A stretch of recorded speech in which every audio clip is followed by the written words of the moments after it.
semua, kenalin aku Seviola Arsya Putri, sebut saja Vio. Aku dari SMK Sumbangsi Multimedia, kelas 10 DKV 1. Aku akan mengulas tentang Kesultanan Buton untuk tugas sejarah. Mohon disimak ya. Jadi, dulunya Kesultanan Buton ini memiliki kerajaan sendiri loh, namanya Kerajaan Buton. Namun, bertransformasi menjadi kesultanan karena pengaruh Islam yang mulai masuk pada awal abad ke-16.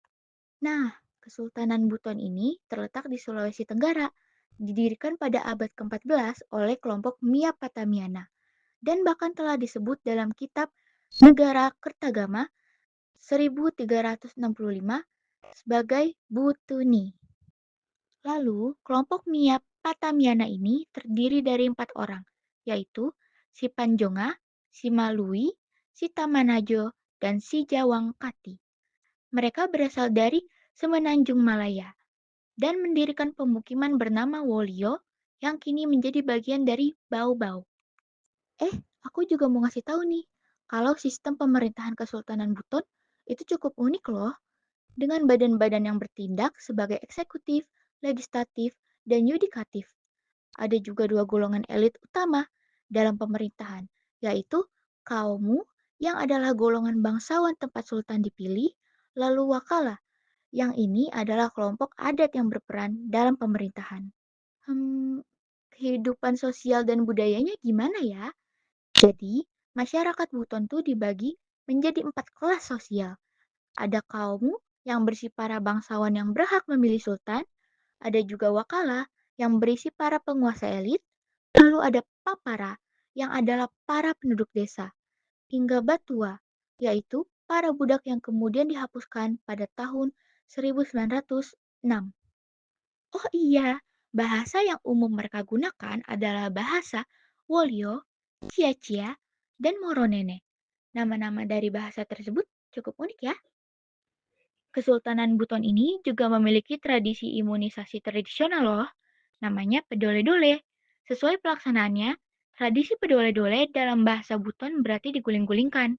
Balita atau anak menjalani ritual pengobatan ini akan diguling-gulingkan di atas daun pisang yang diberi minyak kelapa hingga seluruh tubuhnya dilumuri minyak. Pedole-dole bertujuan untuk meningkatkan daya tahan tubuh anak sehingga disebut cara imunisasi tradisional. Selain itu, aku mengetahui nenek moyang suku Buton merupakan imigran yang datang dari wilayah Johor pada sekitar abad ke-15. Dan juga, Kesultanan Buton ini hanya bertahan sampai tahun 1960 sebelum akhirnya mereka bergabung dengan Indonesia.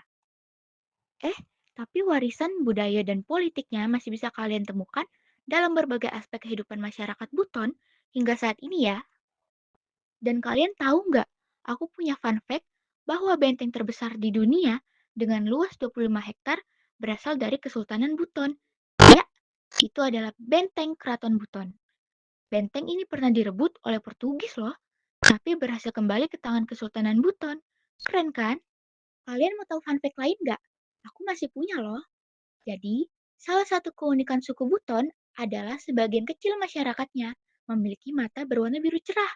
Wah, cantik sekali ya. Namun, uniknya lagi, beberapa penduduknya hanya memiliki satu mata biru. Sementara mata sebelahnya tetap berwarna coklat. Keren ya? Kalian pernah mendengar ritual pelantikan kerajaan Buton sebelum menjadi kesultanan tidak? Nah, aku kasih tahu ya. Setiap raja bersumpah di batu Popawa dengan ritual memasukkan kaki ke lubang batu sambil bersumpah akan terhisap bumi jika mereka berbuat zalim. Oh iya, struktur pertahanan Kesultanan Buton memiliki 4 lapis pertahanan. Kuat kan? Pertama, penjaga istana atau bisa disebut Patalimbona. Kedua, ahli spiritual bisa disebut Patamiana. Ketiga, penjaga perbatasan bisa disebut Matana Soromba. Dan yang terakhir ada aliansi kerajaan yang biasa disebut Barata. Terima kasih kalian sudah mau menyimak pengulasanku ini. Semoga bisa bermanfaat ya. Sampai jumpa lagi semua.